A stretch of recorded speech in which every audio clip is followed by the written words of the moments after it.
One sentence summary: the origin of Wonder Woman, which happens one film after she appeared in the DCEU. Could you beat the villain? I've already beaten a version of Ares in Wrath of the Titans, so I could beat him in this film as well. I wouldn't even have to get, into any drama. In this, he's got a pretty lame moustache. I would tease him about the lame moustache. He would feel really bad about himself, probably run home crying. How would you improve this film?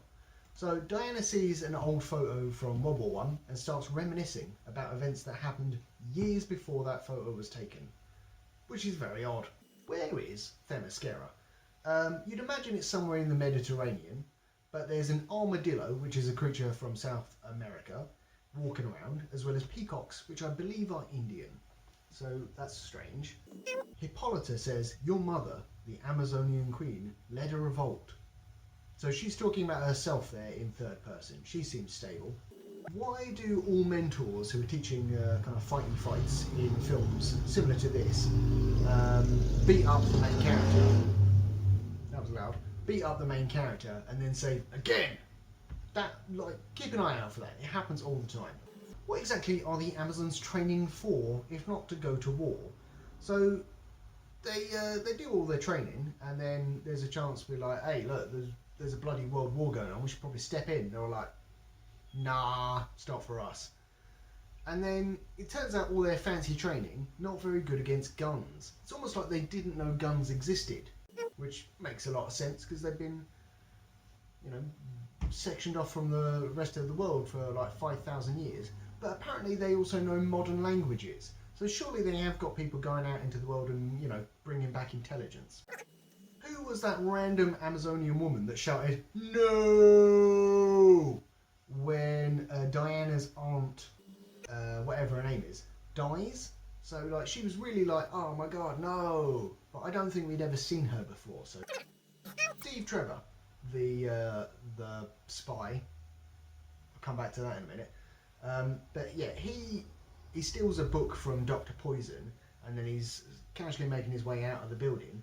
And then Dr. Poison seems to know that it was Steve that stole that, even though she didn't see him stealing it. And there's like 50 other people in the room, all milling about minding their business. Strange to me. And Steve is pretty shameless about flaunting his meat and two veg for quite some time before he decides to cover it up when Diana walks in the room and he's in the nude. Dr. Poison gives Danny Houston, who's a German general or something along those lines, some super meth, which first off, drugs are bad, and second off, pretty sure they actually did use meth during World War II to motivate soldiers, so nice historical detail there in this fantasy film set in a different war. Anyway, that stuff is really, really quite effective, is the point I'm getting to, because he goes toe-to-toe with Diana, who she thinks he's the god of war Ares. She's not going to be holding back, so the fact that he doesn't die instantly, pretty impressive really. Steve and Diana go from the Mediterranean to London in one night, and I couldn't find any information on how long that trip would actually take, because it turns out chartering a boat that distance, not that easy. But my guess is that it would take more than 12 hours or one night. Diana gets to London and she's trying on different outfits, because yay, fashion. And she wobbles in heels, even though the boots of her costume have a wedge, which is like a heel from what I understand. Diana's sword, shield and costume just appear and disappear whenever the film needs them to, and it's very annoying in my opinion. I know watching Wonder Woman 1984, I bloody called him out on that one, so I'm calling him out on this one as well. There's a bit where she's wearing, well, it's quite a lot of bits, where she's wearing a big old cape and a cloak, but the armour and the shield and the stuff is not under them. You could see that. You could see her shield strapped to her back, it would be all round. And then there's a bit where she's dressed in a dress. She's dressed in a dress that she stole from one of these German people as she's infiltrating a party. And her armour is not under that dress, alright? You can tell. What happened to that woman that she took those clothes from as well? Is she dead? I feel like she's probably dead. Steve's crew don't actually do much in this film. He goes to all the trouble of recruiting them for some reason. And Samir, he knows many, many languages, and he doesn't translate the one time that you would actually need someone speaking German. And Charlie is a Scottish sniper who doesn't take a vital shot or completely crumple to show that, war is terrible. And then there's a guy called the Chief who's a Native American, and he's also there, but he doesn't really do anything. He does say a cool thing about, oh man, bloody Americans, they did a bad war. But why aren't the German characters speaking German to each other when they're alone with only German people? That's strange. And also some of the German characters have a German accent, but some of them don't, so that's odd as well. Steve uses a shotgun during trench warfare. Good job, mate. That's the best tool for that job. And I'm not really a fan of the way Diana slides around in a fight. I noticed it more in the sequel, and then rewatching this one, there are a couple of scenes where she just kind of glides across the ground for no apparent reason. There you go. Diana and her chums, they get to the front, and Steve's all like, that's no man's land, we gotta go around it, we can't go across it. And she's all like, yeah, women empowerment.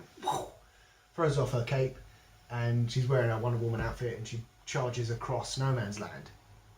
Then later in the film, she's got that cape again. So did she have to travel back to that trench to go and get that cape, or did someone bring it to her? Also, in that scene where she goes charging across no man's land, where's her sword? Because she thinks this sword is the god killer. So she's looking after it because she needs it to kill Ares, the god of war. But she doesn't have the sword. She's got the shield.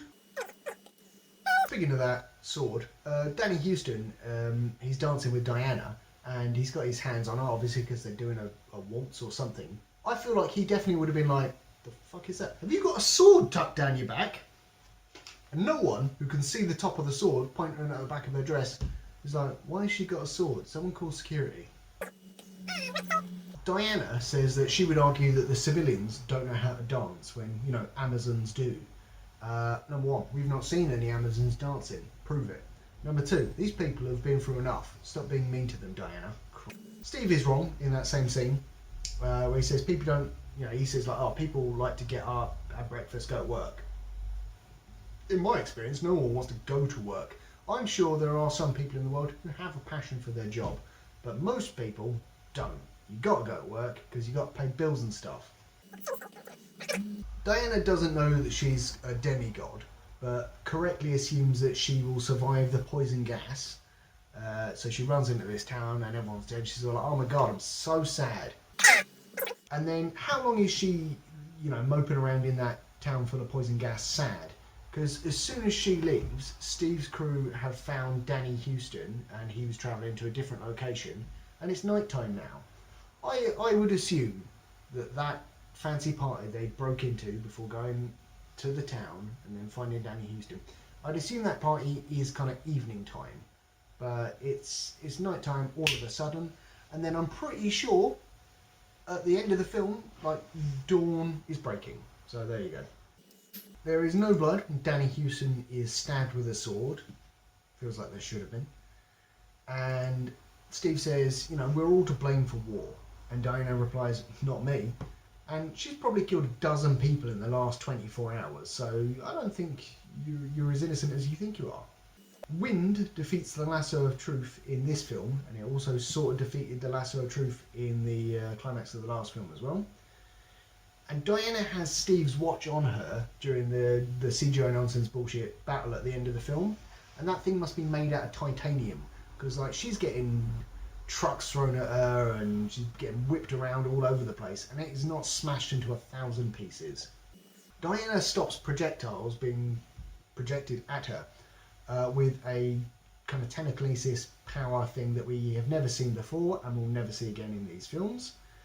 And Ares needs to be more patient. He fails to convince Diana to join him, so he just decides to go all murdery. If he'd been like, look, I understand you do not agree with me now, but I've been here a long time. I've seen these humans doing stuff. I'm going to disappear now because I can appear and disappear at will. I'm going to give you a couple of years to just watch these humans destroy themselves. Then we're going to talk again, see if you want to team up. Let's try to save the planet from the humans. So yeah, he should have tried that. And both Diana and Ares can fly in the conclusion of this film. So I don't know why there was a bit of drama when Ares was about to fall off of that I don't know, 2-3 story hangar and you had to grab onto something to survive, you can fly. So don't worry about it. Rating out of 5 beers.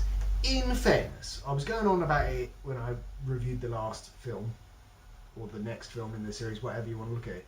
But Steve does introduce himself as a pilot when he's trying to hide the fact that he's a spy. So there you go.